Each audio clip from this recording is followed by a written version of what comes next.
तो बच्चों अभी हमने देखा कि रेशियो कैसे क्रिएट किया जाता है, ठीक है। रेशियो से बनने से पहले, रेशियो से पहले क्या चीज होती है, हिस्सा होता है, कोई भी हिस्सा, टोटल क्वांटिटी। उसके बाद हम उसका हिस्सा निकालते हैं, जैसे एक, दो या दो से ज्यादा लोगों में बांटना हो, राइट। और उस हिस्से को जो उनको मिला है, जितने लोगों में हमने बांटा है, उसको हम अगर सिंपलेस्ट फॉर्म में दिखाएं, उनके बीच में एक रिलेशन बनाए, तो वो एक रेशियो में कन्वर्ट किया जाएगा, राइट। जैसे एग्जांपल है, एक फादर है, दोबारा बता देता हूँ जिसको समझ में नहीं आया। फादर है, उनके पास 500 रुपए है, ठीक है। उनके 3 बेटे हैं, 3 बेटे हैं ना, ए बी सी। तो अब वो 500 रुपए अपने 3 बेटों में 3 ऑप्शन में बांट सकते हैं। पहला कि सीधा सीधा अमाउंट क्या है कि ठीक है, जो सबसे बड़ा है, ठीक है, मान लो से पहले वाले को कहा 200 रुपए में तुम्हें दूंगा, ठीक है, फिर इसको कहा मैं 150 दूंगा और इसको भी 150 दूंगा। तो ये अमाउंट है, ठीक है, जो ए बी और सी को मिला है। अब अगर मैं बात करूं कि ए बी सी को मिलने वाले अमाउंट का आपस में क्या रिलेशन है, अगर देखा जाए, कंपेयर करना, तो हम क्या करेंगे, इनके बीच में रेशियो डाल दिए, है ना। तो ये हो गया 200 रेशियो 150 रेशियो 150। अब एक ही नंबर से अगर कुछ भी तीनों कट रहे हैं, एक ही नंबर से तीनों कट रहे हैं, सबसे पहले तो 0 कट रहा है ना, कट गया, फिर 20 15 15 5 से कट रहा है, 5 4 जा 20, 5 3 जा 5 3 जा। तो यस, यानी कि वो 500 रुपए अगर वो टोटल बांट दिए हैं, तो वो ए बी और सी में किस रेशियो में बांटा, 4:3:3 में। तो देखो, हमें क्या पता होना चाहिए, हमें अमाउंट पता होना चाहिए, चाहे 2 लोग हो या 2 से ज्यादा लोग हो, जितने भी कोई क्वांटिटी अगर बांटी है, तो हमारे पास वो क्वांटिटी अमाउंट होना चाहिए, ठीक है।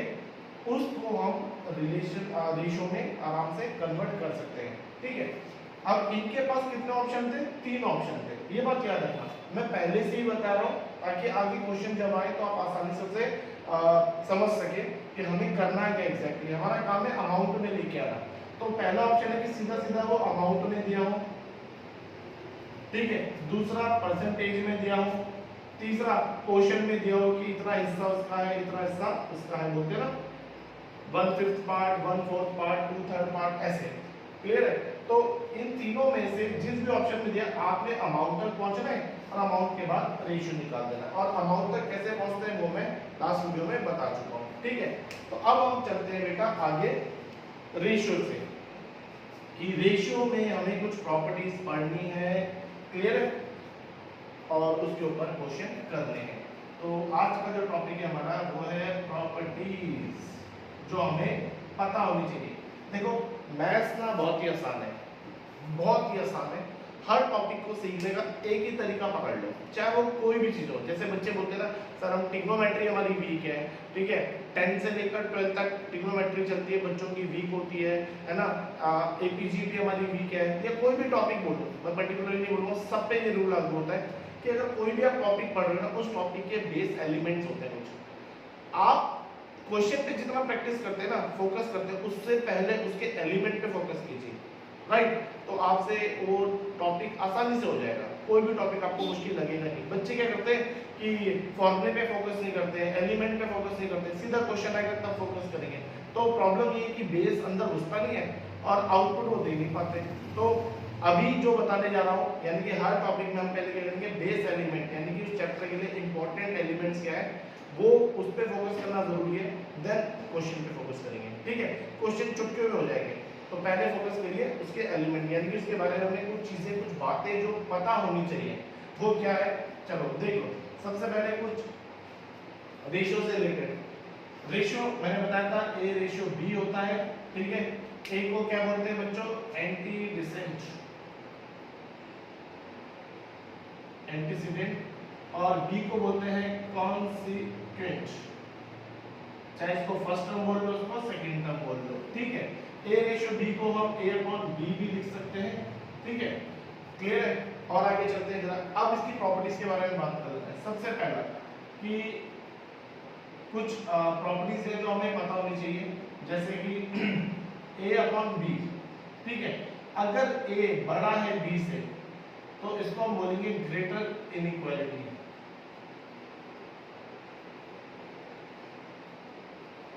ठीक है। अगर a छोटा है b से, a कौन सा है न्यूमरेटर प्लेस में, ठीक है, और b है डिनोमिनेटर प्लेस में, तो इसको बोलेंगे लेसर इनइक्वालिटी।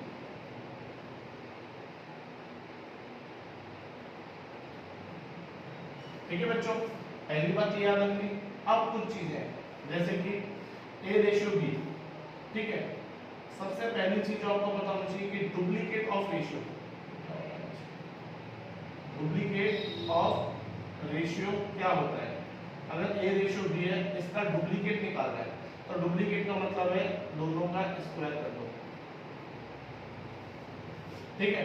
डुप्लीकेट से बना सब डुप्लीकेट,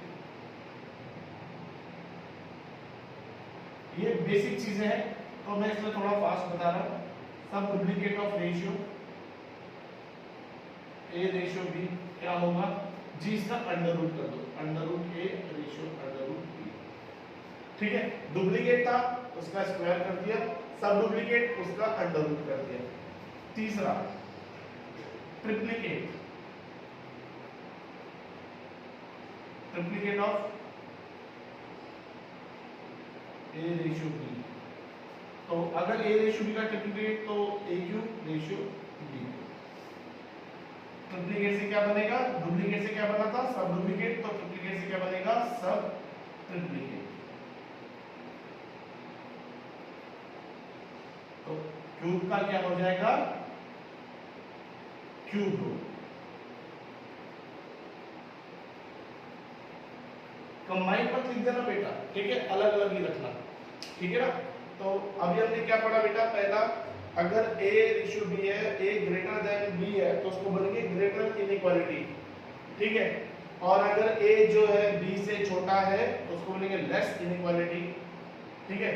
फिर है डुप्लीकेट ऑफ रेशियो, अगर किसी रेशियो को कोई रेशियो आपको दे रखा है उसका डुप्लीकेट निकालना है तो क्या कर देना, उसका स्क्वायर कर देना, दोनों का सेपरेट और रेशियो की फॉर्म में लिख देना। सब डुप्लीकेट का है तो उस रेशियो का अंडर रूट कर देना है, ठीक है।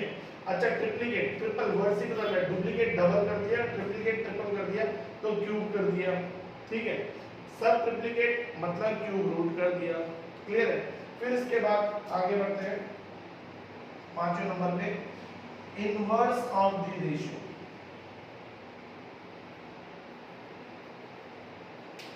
इसमें ज्यादा कर रही है, inverse of ratio a ratio b का क्या होगा b रेशियो a हो जाएगा, ठीक है। तो ये बेसिक, ये 5 1 2 3 4 5, ये 5 सॉरी 1 2 3 है 4 है 5 6, ये 6 पॉइंट जो है ये बेसिक बहुत ही सिंपल छोटी सी चीजें स्टार्ट करने के लिए ये आपको पता होना चाहिए, ठीक है। कि greater inequality, lesser inequality, duplicate of the ratio, sub duplicate of the ratio, triplicate of the ratio, sub triplicate of the ratio क्या होता है, इनवर्स ऑफ द रेशियो क्या होता है। उसके बाद बचता है एक छोटा सा पॉइंट और वो है कंपाउंड, कंपाउंड ऑफ रेशियोज, यानी कि हमारा 7वां पॉइंट, कंपाउंड ऑफ रेशियोज, यानी कि ये दो रेशियो दिए होते हैं जैसे a ratio b and c ratio d, तो अब इसको कंबाइन करना है। तो देखो पहला वाला इससे और दूसरा वाला इससे, तो ये हो जाएगा AC रेशियो DD, ठीक है। तो ये थी बातें बेटा जो आपको पता होना चाहिए, बेस एलिमेंट, क्लियर है। अब ये छोटी सी चीज है, इसको दिमाग में बैठा लीजिए। अब हम करेंगे इसके ऊपर क्वेश्चन, तो जल्दी से इसे नोट कर लीजिए बेटा और फटाफट से हम करने जा रहे हैं क्वेश्चन, ठीक है। देखो एक चीज याद रखना, मैथ्स करने जा रहे हैं और वैसे भी सीए फाउंडेशन की आप कर रहे हो, चाहे मैथ्स कर रहे हो चाहे अकाउंट्स कर रहे हो, जितनी एनर्जी मैं दिखा रहा हूँ आपने भी उतना एनर्जेटिक होना है, सुस्ती से नहीं करना है, एनर्जेटिक। क्योंकि क्या है हमें एक चीज सीखने कम टाइम में ज्यादा आउटपुट, क्लियर है। जहां लगेगा कि टिपिकल चीज है वहां मैं अपने आप स्लो हो जाऊंगा, बट ये बच्चों वाली चीज है, इसको अगर एनर्जेटिक होके करोगे तो काम आसान हो जाएगा, ठीक है। तो चलिए नोट कर लीजिए।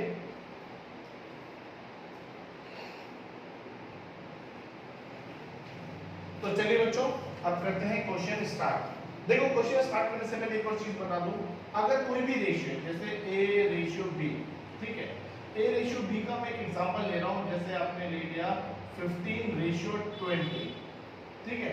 तो मैं इसे अगर इधर चाहूं रिड्यूस करूं और इधर चाहूं इंक्रीज करूं तो वो कैसे हो सकता है। जैसे मान लो 15:20 को अगर रिड्यूस करना है, क्या करना है, रिड्यूस करना है, और इसको अगर बड़ा करना है, इंक्रीज करना है, ठीक है। तो रिड्यूस करने के लिए हम क्या करते हैं, एक ही नंबर से काटते हैं, 15/20 5 से कटेगा तो 3:4 हो गया। उसी तरह अगर मुझे इसे इंक्रीज करना है बच्चों, तो 15/20 मुझे एक ही नंबर से ऊपर नीचे मल्टीप्लाई करना पड़ेगा, चाहे मैं 2 से करूं, चाहे मैं 3 से करूं, चाहे मैं 4 से करूं, चाहे मैं 5 से करूं, ठीक है। क्लियर हो गई बात, हाँ है ना।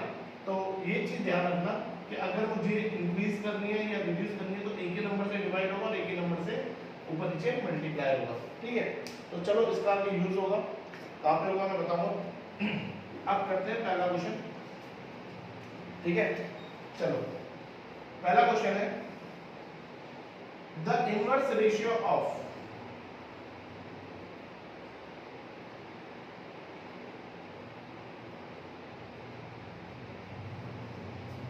क्या बोला उसने, द इनवर्स रेशियो ऑफ 2:3। तो बच्चों आपको पता है ये क्या निकालना है, इनवर्स रेशियो निकालना है। तो 2:3 का क्या होगा, 3:2, ठीक है। पहले मैं आपकी ब्रेन एक्सरसाइज कराने के लिए, सॉरी ब्रेन की एक्सरसाइज कराने के लिए छोटे छोटे क्वेश्चन लेंगे ताकि क्लियर हो जाए जो पढ़ा आपने, ठीक है। फिर सेकंड क्वेश्चन है, if the ratio of two quantities,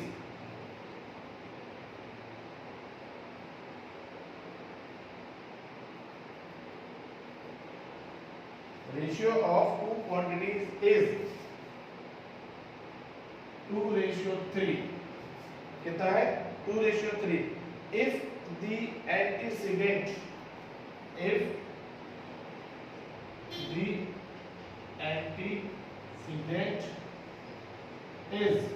3 then 6, find consequent of ratio, clear है, फाइंड द कॉन्सिक्वेंट क्या होगा। अब आपको थोड़ा सा दिमाग लगाइए बेटा कि ये क्या कह रहा है, आपको एक रेशियो दे रखी पहले से 2:3, ठीक है। फिर उसके बाद उसने कहा है कि नई रेशियो का एंटीसीडेंट जो है वो 6 है। अब अगर a रेशियो b है तो इसमें a/b, तो यानी कि ये होता है ना एंटीसीडेंट और ये होता है कॉन्जुगेट। आपके पास पुरानी रेशियो है 2:3, यानी कि हो गया 2/3। इसकी नई रेशियो उसने कहा ऊपर वाला 6 है, तो 2 को 6 कैसे बनाओगे, मल्टीप्लाई 3 से। अब मैंने क्या कहा है, अगर इंक्रीज करोगे तो एक ही नंबर से मल्टीप्लाई करोगे ऊपर नीचे, तो नीचे भी 3 से मल्टीप्लाई हुआ 9। तो यानी कि अगर इस रेशियो के रिलेशन में ये नई रेशियो है जिसका एंटीसीडेंट 6 है, तो कॉन्जुगेट क्या होगा, 9 होगा। समझ में आई बात, हाँ है ना। चलो एक और देख लेते हैं कि रेशियो है 4:5 और नई रेशियो का कॉन्जुगेट आपको 25 दे रखा है, तो बताओ एंटीसीडेंट क्या होगा। तो हमने क्या करना है, 4/5 भाई 5 से क्या बना, कॉन्जुगेट नीचे वाला 25, तो भाई 25 कैसे बनेगा, यानी कि 5 से मल्टीप्लाई क्या होगा, अगर नीचे 5 से तो ऊपर भी 5 से ही होगा 20। तो इसका antecedent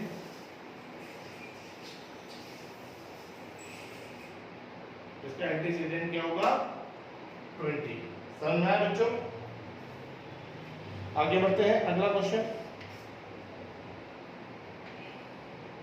the ratio of the quantities, इसको बता देता हूं,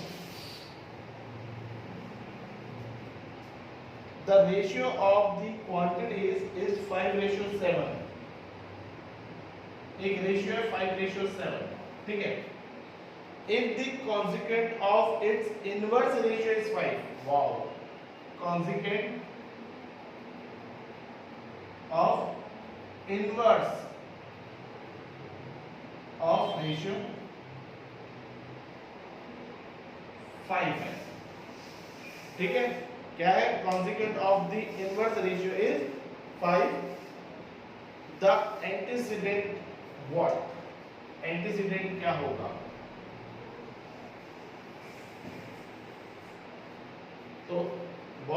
क्वेश्चन है, उसने कहा एक रेशियो आपके पास 5:7, उसके इनवर्स करो।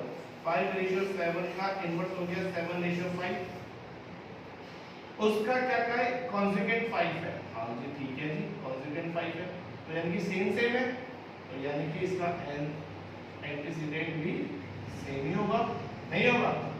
बाकी ना ध्यान से देखो, क्वेश्चन क्या कौन सा है, कॉन्जुगेट ऑफ इनवर्स रेशियो या इनवर्स ऑफ रेशियो की बात है 5, मतलब इसके इनवर्स रेशियो का कॉन्जुगेट। तो पहले इसका इनवर्स करेंगे, तो 5:7 यानी कि था 5/7, इसका इनवर्स किया तो 7/5, तो ये कॉन्जुगेट हो गया ना, ठीक है, तो ऑटोमेटिकली ये भी एंटीसीडेंट हो गया ना, तो एंटीसीडेंट क्या होगा 7, ठीक है, आगे ना, चलो आगे बढ़ते हैं।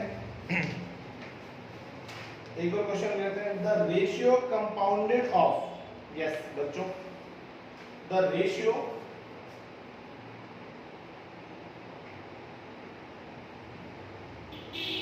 compounded of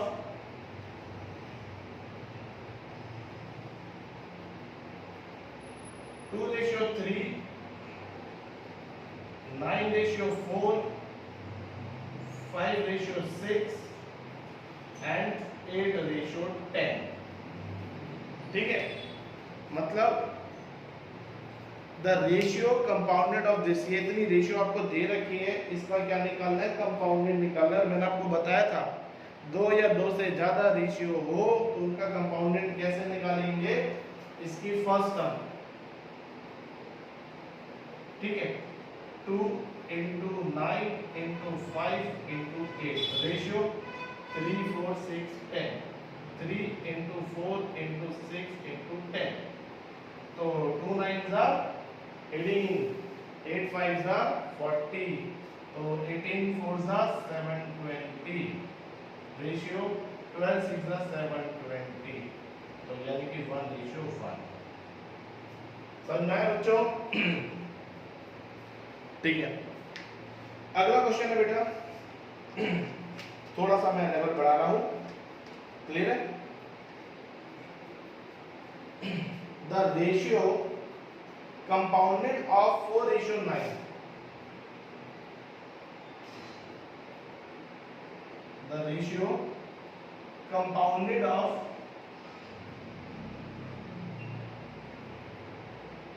4:9 and duplicate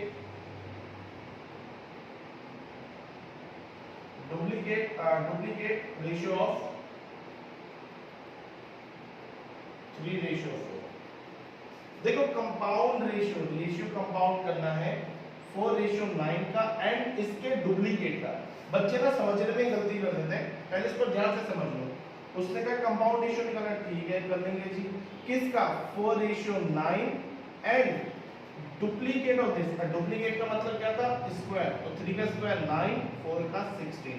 अब करो से कंपाउंड, तो 4 9 का 36, 16 9 का 144, क्या ये कट रहा है, 4 से कट रहा है जी, कट रहा है, काट दीजिए, 4 9 का 36, 4 3 का 12, 4 6 का 9 1 का 9, 9 4 का 36, तो 1:4 आ गया, ठीक है, तो समझ में आया? हाँ जी, नोट कर लीजिए बेटा। और क्वेश्चन कराता हूं, आज हम रेशियो का बेसिक लेवल कंप्लीट करके छोड़ेंगे, ठीक है? राइटिंग पे मत जाना बेटा, थोड़ा मैथ्स है, अगर राइटिंग पे लिखने बैठिए तो टाइम लग जाएगा, ठीक है? मेन है एनर्जेटिक, मेरे साथ साथ चलोगे तो सबकी सुस्ती खत्म हो जाएगी और इतना मजा आएगा, फटाफट होगा। मैथ्स एक ऐसी चीज है जिसमें ज्यादा टाइम नहीं लगना चाहिए, ठीक है? क्योंकि मैथ्स का क्वेश्चन ऐसा होता है बेटा, या तो आता है या नहीं आता है, सिंपल सी बात है, ट्राई वाला खेल बहुत कम होता है। तो आपने प्रैक्टिस करके ज्यादा से ज्यादा क्वेश्चनों को अपने किस में लेके आना है, आता वाले जोन में लेके आना है, ठीक है? अच्छा एक और चीज बता देता हूँ, बच्चों को ना एक मिथ रहता है हमेशा, कंफ्यूजन, उन्हें खुद नहीं पता होता है। 2 शब्द है, पकड़ लो, आता है और पता है। क्या? आता है और पता है। वो पता है को ही आता है समझ लेते हैं और बस फिर हो जाता है काम खराब। दोनों में डिफरेंस क्या है बता देता हूँ। छोटा सा एग्जांपल ले लेते हैं। जैसे घर में मम्मी को अपने बहुत बार खाना बनाते हुए देखा है, सब्जी बनाते, सब्जी काट के डालती है, वो मसाला डालती है, करछी घुमाती बन जाती है, वो हमें पता है कि खाना ऐसे बनता है। बट अगर हम उसे खुद ट्राई करें तो क्या हम बना पाएंगे? वो हमें आता है, ये समझो। ये डिफरेंस है पता है और आता है। यानी कि अगर हम वो खुद बनाएं और एक बार में अच्छा डिश बन जाए, वही चीज बन जाए, तो ये यस हमें वो चीज आती है। बट अगर हमसे नहीं बनी बट हमें पता है कि क्या करती है मम्मी, कैसे बनाती है, तो वो पता है। तो ये पता है और आता है के बीच का जो गैप है ना, वो गैप खत्म होता है आपकी प्रैक्टिस से। उसी के लिए तो हम प्रैक्टिस करते हैं कि पता है से आता है में कन्वर्ट हो जाओ। अभी आप जो देख रहे हो ये आपको पता है में आएगा। प्रैक्टिस नहीं करोगे ना तो पता है का जो कॉन्फिडेंस है वो कम होता चला जाएगा, और प्रैक्टिस कर लोगे तो पता है से आता है में आ जाएगा। यानी कि जब भी क्वेश्चन दिया एक ही बार में आप कर लोगे। तो क्लियर होगी बात, ये चीज याद रखना, ठीक है। पता है को कन्वर्ट करना है आता है में, और उसके लिए क्या करना है? प्रैक्टिस करनी है। अच्छा, मैथ्स हो या अकाउंट्स हो, प्रैक्टिस हम हमेशा दो बार करते हैं, याद रखना। एक बार कोई चीज सीखने के लिए, ठीक है ना, एक बार कोई भी चीज हो उसको सीखने के लिए प्रैक्टिस करते हैं। दूसरी बार जब वो चीज आ जाए ना, उसे कम टाइम में कैसे करना है, क्योंकि पेपर में तो टाइम लिमिटेड होता है। अब अकाउंट्स में बच्चों का क्वेश्चन क्यों छूटता है? 12th में बहुत बच्चों का पेपर क्यों छूट जाता है? इसीलिए आता था, पता था, बट टाइम की प्रैक्टिस नहीं की थी, टाइम मैनेजमेंट की प्रैक्टिस नहीं की थी, स्ट्रैटेजी नहीं थी कि कम टाइम में पेपर कैसे कंप्लीट किया जाए, राइट। तो इसीलिए पहले सीखने के लिए प्रैक्टिस करो और फिर बाद में दोबारा प्रैक्टिस करो उसे कम टाइम में करने के लिए। क्लियर है? तो मेरे साथ रहोगे तो कम टाइम में ज्यादा आउटपुट निकालने की आदत हो जाएगी, ठीक है। तो चलो बच्चों आगे बढ़ते हैं, इस ज्ञान को दिमाग में बैठा लेना, आपके लिए बहुत अच्छा रहेगा। इसी से रिलेटेड एक क्वेश्चन है, the ratio compounded of the ratio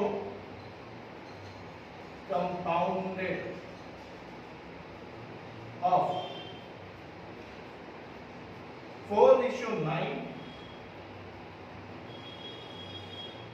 the duplicate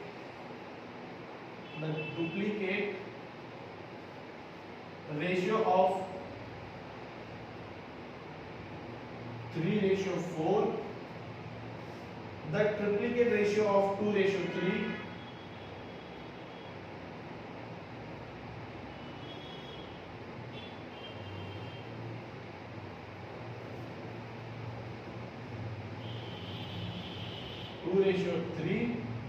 and 9:7। Clear है? तो बेटा क्वेश्चन को जरा ध्यान से एक बार देख लीजिए, क्या लिखा है? The ratio compounded of 4:9, the duplicate ratio of 3:4 and the triplicate ratio of 2:3, and last में उसने एक नंबर दे दिया है 9:। बच्चे यहाँ पे गलती कर देते हैं, ये इन दोनों का ट्रिप्लीकेट कर देते हैं, ठीक है। जबकि हमें करना क्या है, उसका क्या कंपाउंड निकालना है 4:9 का, ठीक है। चलो लिखते चलता हूँ, द डुप्लीकेट ऑफ 3:4, 3 का 9:16, ठीक है।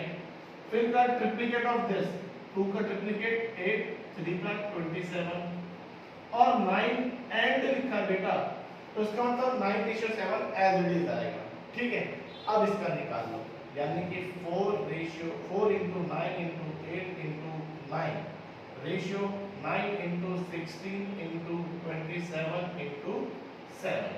तो ये जो आंसर आएगा, यहाँ पे लिख लीजिए, ये आपका आंसर है, ये आपके लिए छोड़ रहा हूं। तो समझ में आया बेटा? क्लियर है? एक और क्वेश्चन देख लेते हैं इसी के ऊपर, ठीक है। फटाफट से हमने दिमाग लगाना है, क्लियर है? कैलकुलेशन का काम आपका है, मेरा काम है कॉन्सेप्ट सिखाना, कॉन्सेप्ट की प्रैक्टिस कराना।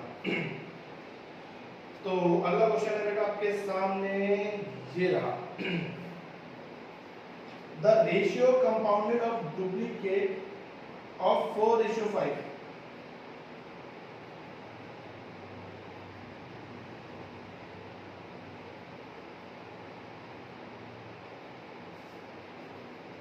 duplicate ratio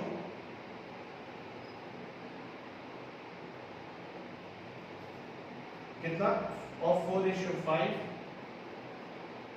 ठीक है, ट्रिप्लिकेट रेशियो ऑफ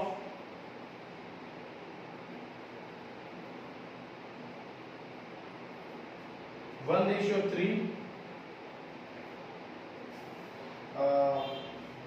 सब डुप्लीकेट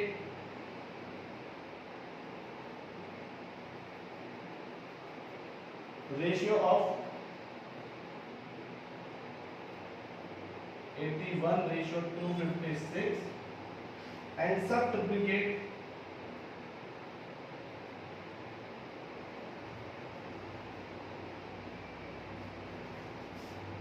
रेशियो ऑफ 125:512, ठीक है, निकालना है। चलो तो थोड़ा सा अगर आपको ट्राई करना है तो वीडियो को पॉज करके आप ट्राई कर लीजिए, ठीक है, और फिर आंसर मैच करते हैं, ठीक है। पहले तो समझना है कि क्या है, कि कंपाउंड निकालना है, ठीक है। क्या कहते हैं, डुप्लीकेट ऑफ दिस, इसका डुप्लीकेट 4:5 का डुप्लीकेट क्या होगा 16:25। फिर का ट्रिप्लीकेट ऑफ दिस 1:3 का ट्रिप्लीकेट क्या होगा 1:ट्रिप्लीकेट, 3 3 9, 9 3 27, ठीक है। फिर का सब डुप्लीकेट रेशियो ऑफ 81 यानी कि अंडर रूट कर दो तो 81:256, 81 यानी कि 9 क्या 16, ये हो गया, ठीक है। फिर का सब ट्रिप्लीकेट ऑफ दिस 125:5:12 का ट्रिप्लीकेट क्या होगा 5:8। अब इसका कंपाउंड निकालना है तो बस कंपाउंड के लिए 16 into 1 into 9 into 5 ratio 25 ratio into 27 into 16 into 8, तो यहाँ से एक नंबर आया, यहाँ से एक नंबर आया, रेशियो ये आपका काम है। I won't waste my time to calculate this, ये आपके लिए छोड़ता हूँ, ठीक है बच्चों। आगे ना तो बेटा यहाँ पे हमने रेशियो का लेवल 1 बेसिक क्वेश्चन कवर कर लिए। अब आपके पास जो असाइनमेंट है, मैं अपनी तरफ से कुछ नहीं दे रहा हूँ, जो भी आपके पास असाइनमेंट है, जो भी बच्चा कर रहा है, राइट, उसके पास असाइनमेंट तो हो गई, क्लियर है। तो उसमें से रेशियो के लेवल 1 वाले क्वेश्चन यानी कि यहाँ तक के आप प्रैक्टिस कर सकते हैं। अब हम इसका करेंगे लेवल 2, ठीक है, धीरे धीरे लेवल बढ़ाएंगे ताकि आप आसानी से चीज़ों को कर पाए। तो आई होप यहाँ तक आपको अच्छे से समझ में आया हो, ठीक है। जिसको नहीं आया है दोबारा शुरू से देखें, मेरे साथ साथ प्रैक्टिस करें, अच्छे से आ जाएगा, ठीक है। चलो मिलते हैं इसके लेवल 2 पे बेटा।